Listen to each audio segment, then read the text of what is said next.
Mas vamos lá, temos o nosso tema, eu decido confiar. Uma das coisas que eu desejo para essa série de mensagens é que absolutamente ninguém termine essa série de mensagens sem saber o que é fé. Nós já conversamos na semana passada, fé é muito mais do que acreditar em Deus, fé é muito mais do que pensamento positivo, fé é confiança, tá bom? Lembra disso, fé é confiança. Muito bem, o Novo Testamento, ele foi escrito na língua grega.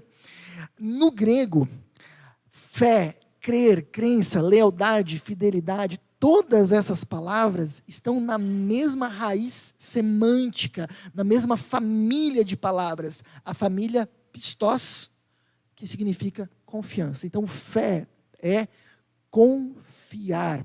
Aliás, isso foi definido muito bem por um teólogo que também foi capelão da Universidade de Harvard e Stanford, se chama Elton Trueblood. Ele fala, fé não é crença sem provas, mas confiança sem reservas. Fé é uma confiança completa, confiança sem reservas. Fé é uma grande confiança. Agora, um ponto importante, isso a gente não falou na semana passada. Fé não é só uma coisa religiosa. Fé é uma coisa humana. É uma coisa do nosso dia a dia. A gente não percebe isso, mas nós colocamos a nossa fé, nós colocamos a nossa confiança em diversas coisas diariamente. Por exemplo, pensa comigo, a maioria de vocês veio de carro para o encontro, até porque está chovendo, certo? Vocês só saíram de casa, de carro, porque vocês confiaram que o automóvel traria vocês até aqui. E faria isso em segurança. Foi um ato, de alguma forma, de fé, de confiança. Se você chegasse no carro e tivesse uma poça no chão, um monte de cheiro de gasolina, ou tivesse fumaça saindo do motor, vocês não teriam vindo. Por quê? Porque vocês não teriam confiado, não teriam colocado fé nesse carro. Dá para entender? A gente coloca, vocês entraram aqui no nosso prédio, um exemplo bem fútil, né? Mas assim, para a gente entender. Vocês entraram aqui no prédio porque vocês confiaram que esse prédio não ia desabar na cabeça de vocês. Se chegassem aqui, o prédio tivesse cheio de rachaduras e uma placa lá na frente, prédio com risco de desmoronamento, quem teria entrado? Alguém teria entrado? Acho que não. A gente colocou a nossa confiança, a nossa fé de que era um lugar seguro e entramos. Nós vamos colocando a nossa confiança e a nossa fé em diversas coisas e em diversas pessoas. Às vezes a gente pode colocar a nossa fé num autor de um livro ou num influenciador, pensando assim, bom, se eu fizer o que essa pessoa está dizendo, minha fé vai se desenvolver bem, minha vida vai se desenvolver bem. Vou chegar aonde eu quero, as coisas vão dar certo para mim. O que você está fazendo? Você está colocando a sua fé, sua confiança naquela pessoa. Então, o que é importante que a gente perceba é que a questão não é se você é uma pessoa com fé, mas em quem ou no que você coloca a sua fé. Esse é um ponto central. Não deixa essa passar. A questão não é se você é uma pessoa de fé. Até um ateu é uma pessoa de fé, ele coloca a fé em alguma coisa ou em alguém. A grande questão que define a nossa vida, as nossas decisões e como será o nosso futuro é em quem ou no que nós estamos colocando a nossa fé. James Smith, ele fala isso de uma forma muito interessante. Ele diz, a questão não é se você vai crer, mas em quem. Você realmente quer confiar em si mesmo? Nós realmente achamos que a humanidade é a nossa melhor aposta? Nós realmente achamos que nós somos a resposta para os nossos problemas? Nós que geramos todos eles? O que ele está dizendo? Ele está dizendo que o nosso estado natural mais comum é colocarmos a nossa confiança em nós mesmos. na minha vida, no meu jeito, nos meus planos, nas minhas decisões, naquilo que eu quero, na minha vontade. Esse é o nosso estado natural mais comum. Falamos dele muito na semana passada. E o que o James Smith está falando é, pensa um pouco se isso é uma boa ideia. Porque todos os nossos problemas, ele vem de nós mesmos, nós geramos, e a gente está colocando a nossa fé em nós mesmos. Agora, para você entender a grande questão que a Bíblia coloca, e que vai permear a Bíblia como um todo, é o desafio de nós colocarmos a nossa confiança em Jesus. A nossa confiança mais profunda não está em nós mesmos, não deveria estar em nós mesmos, nos meus planos, nos meus desejos, naquilo que eu entendo ser o melhor. A minha confiança mais profunda não deveria estar num influenciador, ou num livro, ou na última ideia que veio aí, que agora está na moda. Eu posso, de alguma forma, fazer pequenas confianças em diversos lugares, mas a minha confiança mais profunda, ela está em Jesus. Se eu viver, como Jesus diz, se eu viver com Jesus ao meu lado, buscando fazer a vontade dele, não a minha, aí sim a minha vida vai ser o que deveria ser. Então esse é o desafio da fé cristã, sempre vai ser, o que a gente fala domingo após domingo, basicamente sempre vai ser essa ideia, colocar a nossa confiança, a nossa fé mais profunda, não em nós mesmos, não em outras pessoas, mas em Jesus. Agora, o que a gente precisa saber, e é o assunto de hoje, é que quando nós colocamos a nossa confiança mais profunda em Jesus, isso trará tensões. Haverão tensões externas que vêm de fora de nós. Por exemplo, todos nós aqui já devemos saber que faz parte da vontade de Deus para a nossa vida que nós vivamos uma vida de verdade, onde a mentira não faz parte em hipótese alguma e em situação nenhuma. Correto? Mas de repente você vai viver num ambiente de trabalho onde em algum momento o seu chefe ou o seu supervisor vai pedir que você minta. Essa é uma pressão externa. Sabemos que nós devemos ser honestos, que nós não devemos nos aproveitar das pessoas em momentos difíceis e delicados. Sabemos disso. Mas de repente você vai ter de novo no seu ambiente de trabalho alguém que vai te mandar se aproveitar de uma situação delicada de alguém para ter mais lucro. Uma pressão externa. Mas às vezes essa pressão não vai ser externa, às vezes ela vai ser interna, não vai ter ninguém lá dizendo para você mentir, mas você vai ter vontade de mentir, porque afinal de contas, se a sua esposa descobrir a compra que você fez, ela vai brigar. Então é melhor não falar nada, é melhor mentir, não tem ninguém te mandando fazer isso, não tem ninguém te pressionando, mas você tem vontade de fazer isso. Essa é uma tensão interna. Haverão muitos momentos da sua vida, se você quer viver e confiar em Jesus, em que a vontade dele e a sua vão na mesma direção. Moleza. Ninguém tem dificuldade com esses momentos. Mas eu tenho certeza que se você leva a sério a palavra de Deus, se você leva a sério os princípios bíblicos, haverão momentos em que a sua vontade vai numa direção e a de Jesus vai em outra. Essas são as tensões que nós sentimos. Internas ou externas. Mas elas fazem parte da nossa vida. E a grande questão que nós vamos conversar hoje é como agir quando fazer o certo é difícil. Acho que todo mundo aqui já viveu isso.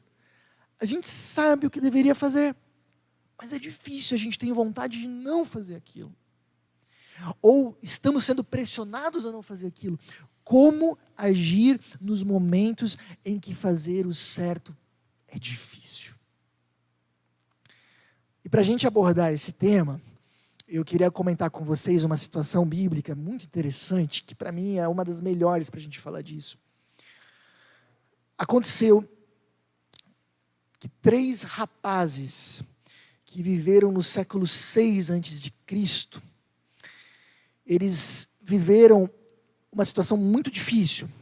Eles eram judeus, viviam então num reino chamado Judá, onde a maioria das pessoas vivia princípios de Deus na sua vida.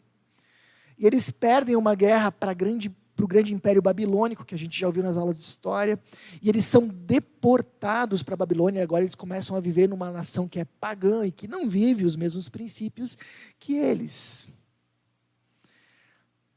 A gente também vive, gente, numa sociedade que um dia já foi norteada por princípios cristãos. Nossa sociedade já houve uma época em que ela foi norteada por princípios cristãos. Eu não sei se você já acordou, mas essa época passou. Nós não vivemos mais numa época cristã. Hoje, as ciências humanas e mesmo a teologia fala que nós vivemos numa época pós-cristã. Nós vivemos numa sociedade que já viveu valores, mas hoje predominantemente não vive valores cristãos. Então, o nosso desafio é muito parecido com esses 3 jovens. Então, eles estão vivendo na Babilônia. E aí, o imperador da Babilônia exige que todas as pessoas do império adorassem uma estátua de ouro que tinha 26 metros. E quem não adorasse essa estátua de ouro seria jogado numa fornalha incandescente para ser queimado vivo. Parece drástico, mas não é. Entenda assim, a política de dominância da Babilônia era assim: você poderia adorar qualquer deus que você quisesse, mas você precisava adorar os deuses babilônicos. E essa era uma forma de eles mostrarem o domínio deles sobre os povos. Por isso que eles têm essa política, esse momento de adoração a essa estátua. Você já se imaginou isso? Adora essa estátua, ou você vai ser queimado. Era essa a situação. E aí acontece aquele momento de adoração, se tocam as trombetas, as pessoas onde elas estão, elas param e se ajoelham diante da estátua, adoram a estátua. E esses 3 jovens que criam em Deus, não adoram, porque o primeiro mandamento que eles seguiam, e nós também, é: eu sou o Senhor teu Deus, não terás outros deuses além de mim. O rei ficou sabendo da história, manda chamar eles, porque eles eram pessoas importantes, eles eram governadores, eles tinham um cargo altíssimo, eles eram pessoas extremamente influentes e de grande liderança dentro do império, e diz: se vocês não adorarem, eu vou dar mais uma chance, vocês vão para a fornalha. E esses 3 jovens respondem o seguinte: Sadraque, Mesaque e Abednego, eram os nomes babilônicos desses 3 jovens, responderam ao rei: ó Nabucodonosor, não precisamos defender-nos diante de ti. Se formos atirados na fornalha em chamas, o Deus a quem prestamos culto pode livrar-nos, e ele nos livrará das suas mãos, ó rei. Mas se ele não nos livrar, saiba, ó rei, que não prestaremos culto aos seus deuses, nem adoraremos a imagem de ouro que mandaste erguer. Nós não vamos. E aqui eu tiro o primeiro princípio para nossas vidas, que aqui está muito claro. Diante de momentos em que fazer o certo é difícil, mantenha a sua convicção, mantenha os seus valores. Por que que isso é importante, gente? Porque muitas vezes, vocês vão concordar comigo, muitas vezes a gente acaba criando uma narrativa para a gente mesmo, dizendo assim: é que eu não tive escolha. Aconteceu com vocês? É que eu não tive escolha, Jorge. Porque se eu não mentisse, se eu não fosse desonesto, eu ia perder o emprego. Porque se eu não agisse daquela forma, eu ia perder o fornecedor, eu ia perder o negócio, eu ia perder dinheiro, eu não ia bater a minha meta do mês. Se eu não fizesse isso, não ia dar certo, eu não tive escolha. E o que esse texto mostra é que mesmo diante de uma fornalha, nós temos escolha. Gente, assim, ó, desculpa, eu sei que esse ponto aqui vai ser o mais indigesto, não se preocupe, ele é o mais duro, depois vai dar uma melhorada, então não percam o final da mensagem, tá bom? Mas o que eu quero que vocês percebam nesse momento, e é importante que a gente fale, é: nós temos escolha. Talvez a gente não quer arcar com as consequências dessa escolha. Mas que nós temos escolha, nós temos. Ah, Jorge, eu sei o que é fazer o certo, mas eu não consigo. Mesmo assim, você tem uma escolha. A escolha de quem sabe perceber e admitir que você tem um vício. Se você quer, sabe que não pode fazer aquilo, mas continua fazendo, talvez você precise então fazer a escolha de admitir que você tem um vício. E você pode tomar a escolha de pedir ajuda, de abrir esse problema para alguém, de vencer o seu orgulho. Mas nós temos escolhas a serem feitas. E mesmo diante das mais difíceis, a orientação bíblica é: mantenha a sua convicção, mantenha os seus valores, não dobre o seu joelho para o Deus dinheiro, para o Deus sucesso, ou seja lá qual for o Deus. Bom, mas como, né? Como fazer isso? Eu acredito que no próprio texto que nós lemos, nós temos a resposta. Eles falam assim, ó: nós não vamos adorar a estátua, não vamos. E eles falam: o Deus a quem prestamos culto pode livrar-nos, e Ele nos livrará das suas mãos, ó Rei. Por que eles estão mantendo a sua convicção? Porque eles confiam que a vida deles está nas mãos de Deus. Essa é a questão. Eles confiam que a vida deles não está nas mãos de um imperador maluco e sanguinário e totalitário. A vida deles está nas mãos de Deus, e esse Deus está conduzindo. Então, eu posso seguir os valores bíblicos porque eu confio que esse Deus tem poder e Ele pode me livrar. E aí o que é interessante, e aqui talvez uma coisa um pouco mais profunda para a gente pegar, eles falam assim, ó: o Deus a quem prestamos culto pode livrar-nos, e Ele nos livrará das suas mãos, ó Rei. Mas se Ele não nos livrar, e aqui parece interessante, eu já li esse texto muitas vezes, e a minha impressão muitas vezes foi que eles tinham uma confiança meio vacilante em Deus. Eles falam assim, ó: Deus vai me livrar, tenho certeza, Deus vai me livrar, mas se Deus não livrar? Eu pensava nisso, né? Parece que eles confiam, mas não confiam, botam o pé, mas tiram. Parecia isso para mim. Depois de tempo eu percebi que não. Pelo contrário, eles têm uma confiança mais profunda ainda. O que eles estão dizendo com isso é que eles confiam em Deus, não naquilo que eles acham que Deus deveria fazer. Eles confiam no agir de Deus e que Deus vai conduzir a situação da melhor forma.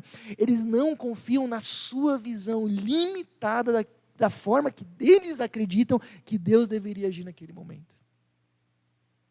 O que eles estão querendo dizer, basicamente, é isso. Ponto aqui comigo. Nos dias de hoje seria mais ou menos assim. Deus, chefe, patrão, eu não vou mentir e ser desonesto. Eu não posso. Porque o Deus que eu creio me pede para mim agir de outra forma. E eu creio que esse Deus pode salvar o meu emprego. E de alguma forma fazer até com que a minha honestidade seja valorizada. Mas se Deus não fizer dessa forma, e eu acabar sendo demitido e perdendo o emprego, eu continuo confiando que esse Deus enxerga melhor do que eu a realidade e está me guiando para o melhor. Quem sabe chegará o dia em que eu vou olhar para trás e vou dizer, então foi por isso. Quem sabe esse dia nunca chegue, mas eu continuarei confiando que esse Deus conduz a minha vida melhor do que eu. Se a gente conseguir decidir confiar nisso, que Deus conhece a vida melhor do que eu e conduz a nossa história, nós teremos a força para manter as convicções nos momentos difíceis. Dá para entender essa ideia? Eu acho tão interessante, porque esse versículo ele vai na contramão do que nós vemos muitas vezes hoje na espiritualidade brasileira, que diz assim: se você quer ser abençoado por Deus, então creia sem duvidar nem um pouco que você vai ser abençoado por Deus, e nem cogite que Deus não vai abençoar você, e aí Deus vai abençoar você, e a gente está vendo aqui que não é essa a ideia, e Jesus também no Novo Testamento, nós vamos ver que não é essa a ideia. A confiança que a Bíblia nos ensina é não confiarmos nos nossos planos, ou o que Deus deveria fazer na nossa ótica, mas confiarmos no agir dele. Então, confie no conduzir de Deus.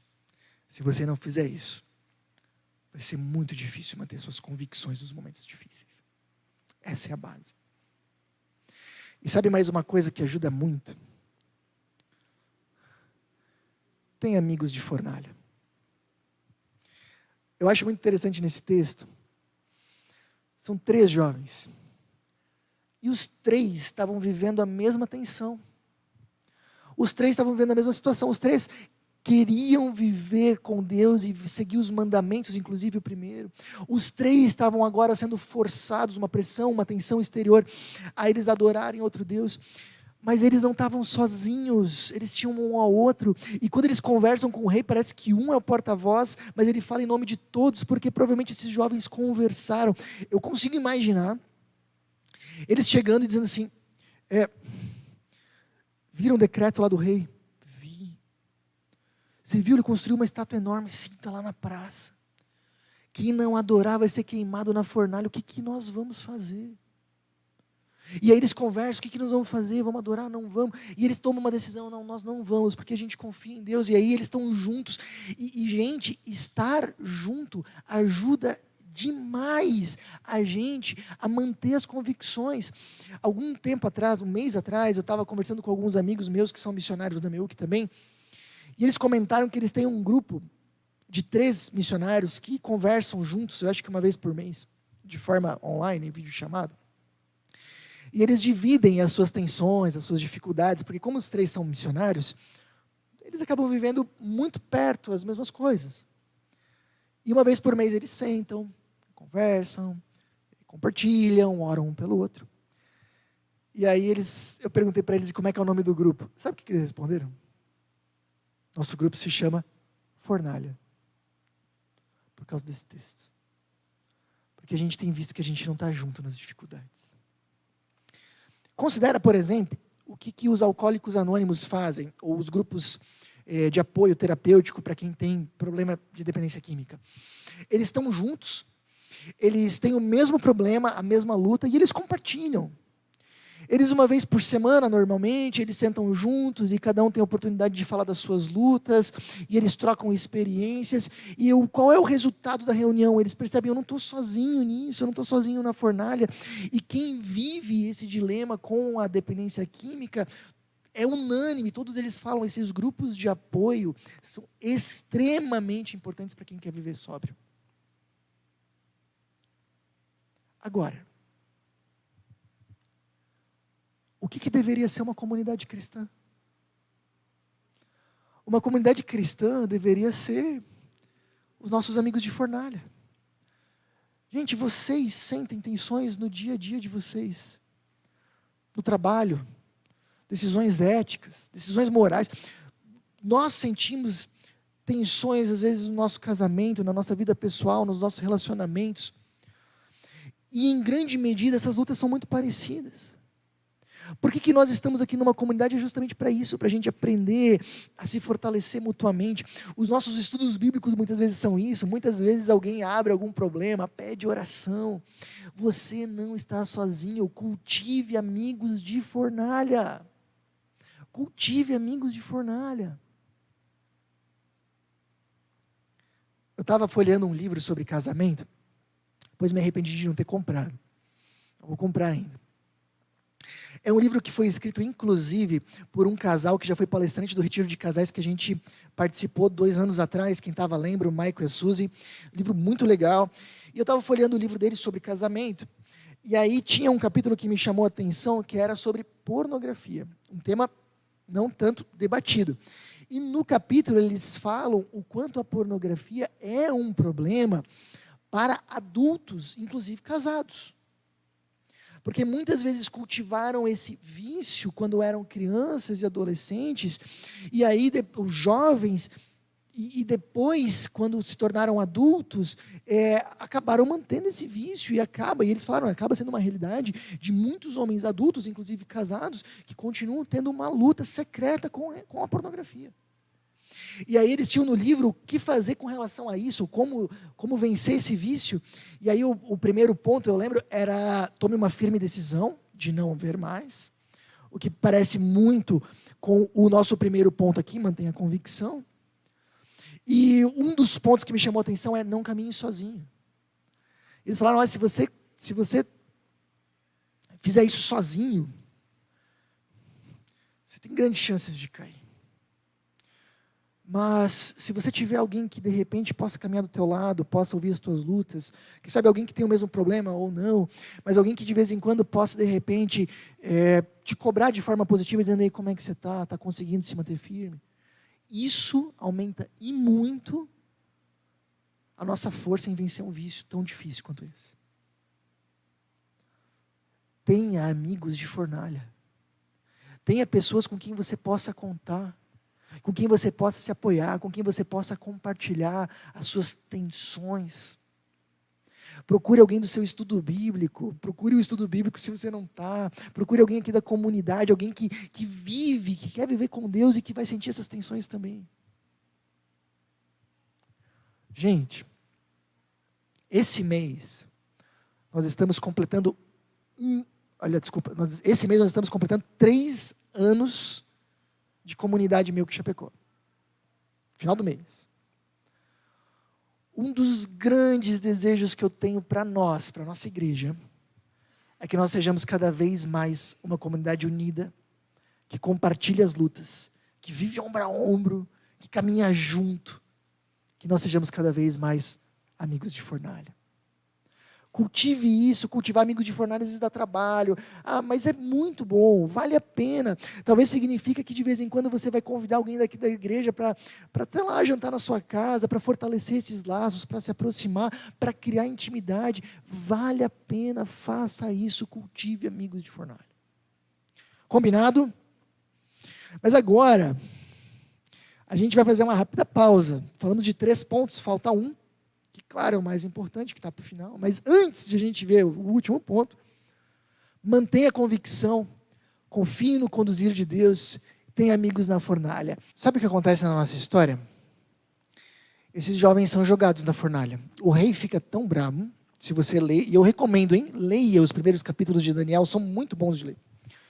O rei fica tão brabo, mas tão brabo, que ele aquece aquela fornalha tanto, mas tanto, que os homens que vão jogar aqueles 3 jovens na fornalha, os soldados morrem queimados. E eles jogam, aqueles jovens que deveriam ser incinerados imediatamente, se levantam ilesos. E aí o rei, quando olha aquela cena, ele diz o seguinte: logo depois o rei Nabucodonosor, alarmado, levantou-se e perguntou aos seus conselheiros: não foram 3 homens amarrados que nós atiramos no fogo? Eles responderam: sim, ó rei. E o rei exclamou: olhem, estou vendo 4 homens desamarrados e ilesos andando pelo fogo, e o quarto se parece com um filho dos deuses. Disse então Nabucodonosor: louvado seja o Deus de Sadraque, Mesaque e Abednego, que enviou o seu anjo e livrou os seus servos. Eles, olha só, confiaram nele. Por causa disso, desafiaram a ordem do rei, preferindo abrir mão de suas vidas a que prestar culto e adorar a outro Deus, que não fosse o seu próprio Deus. Então, eu acho interessantíssimo que, de repente, o próprio rei fala assim: peraí, jogamos 3 lá dentro, tem 4. E o quarto tem aparência divina. Sabe o que isso mostra, gente? Diante das dificuldades, diante inclusive das dificuldades que nós podemos ter por fazer a vontade de Deus, Deus está junto. Eu quero que você perceba isso, não deixe isso passar. Deus não nos deixa sozinhos em meio ao fogo. Deus não nos deixa sozinhos na fornalha. E se você reparar bem, seus olhos estiverem bem treinados, talvez muitas vezes, nem sempre todas, mas muitas vezes você vai conseguir perceber a presença de Deus nos momentos difíceis. Uma vez eu percebi a presença de Deus num momento difícil. Eu já compartilhei isso com vocês uma vez, mas eu vou compartilhar novamente. Era o primeiro ano da nossa comunidade. E eu estava tendo uma semana muito complicada, porque era pela primeira vez estava acontecendo um divórcio na nossa igreja. O primeiro divórcio que a gente passou na nossa igreja. E a gente, claro, tentou aconselhar, tentou ajudar, tentou conversar, mas a esposa daquele casal estava irredutível, não dava brecha para conversa e não fez absolutamente nada do que a gente orientou. No final, o divórcio estava inevitável. Mas por mais que não seja uma responsabilidade minha, porque não é uma decisão minha, isso sempre abate bastante, sempre frustra bastante, porque a gente quer tanto ajudar, que nem o Samuel falou, a gente quer tanto ajudar alguém. A gente sabe o que poderia ser feito, a pessoa não faz, e estava muito triste naquela semana. Ver o final de uma família sempre é muito triste. E aí, no meio daquela frustração, daquela dor, daquela tristeza, numa noite de chuva e frio, tocou o interfone lá de casa. E era uma pessoa aqui da igreja, dá para citar nomes, aqui é coisa boa, foi a Adriane. A Adriane estava lá no nosso apartamento e disse: oi, eu tô aqui, eu sei que eu não avisei, mas eu só vim trazer um bolo para vocês. Não sabia de nada, não sabia do que estava acontecendo, não sabia do nosso sentimento, mas numa noite de chuva e frio, não sei porquê, veio trazer um bolo para nós. E para nós não foi só um bolo, foi uma mostra de Deus dizendo: eu estou junto. Diante da decisão que vocês tomaram de cuidar de pessoas, de orientar pessoas, eu estou junto. Gente, eu não posso prometer que a fornalha nunca vai doer, nunca vai arder, mas a promessa que a Bíblia faz é: Deus estará junto. E nos momentos em que a gente não conseguir sentir, que a gente não conseguir perceber isso, nós temos todos os motivos do mundo para crer nisso. Por quê? Porque assim como esses 3 jovens, mas séculos mais tarde, uma outra pessoa foi condenada injustamente à morte, também por um regime totalitário, e condenado a uma morte cruel. Mas era o próprio Jesus. Aqueles 3 jovens, eles eram inocentes daquele crime, mas eles eram pecadores de outras formas. Mas esse Jesus, que foi condenado à cruz, ele era completamente inocente, e fez isso por amor a ti e a mim. Aqueles 3 jovens, eles foram para a fornalha acompanhados uns dos outros e do próprio Deus, mas Jesus entrou na sua fornalha, na cruz, completamente sozinho. Todos os seus discípulos o abandonaram, e o próprio Deus o abandonou. Ele grita da cruz: Deus meu, por que me abandonaste? Porque ele estava carregando o meu pecado, o teu pecado, o nosso pecado, e Deus não pode ter convívio com o pecado. Por causa disso, ele vai para a fornalha completamente sozinho, para que nós não estivéssemos sozinhos, para que nas fornalhas da nossa vida nós pudéssemos ter a presença de Deus conosco, para que nas fornalhas da nossa vida nós pudéssemos ter uns aos outros. Esse Jesus pagou o preço, e nós podemos confiar que, se mesmo diante da pior fornalha do universo Ele não nos deixou, não vai ser hoje, não vai ser amanhã. Nos momentos difíceis, especialmente naqueles momentos difíceis, por você ter feito a vontade de Deus, você pode ter certeza, Jesus estará junto.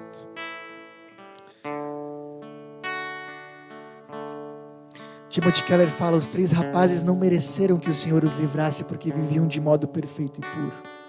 Deus caminhou pela fornalha com eles, porque Ele veio ao mundo em Jesus Cristo e passou pelo fogo do castigo que os rapazes e nós todos merecemos. Eu queria convidar você para avaliar um pouco a sua vida.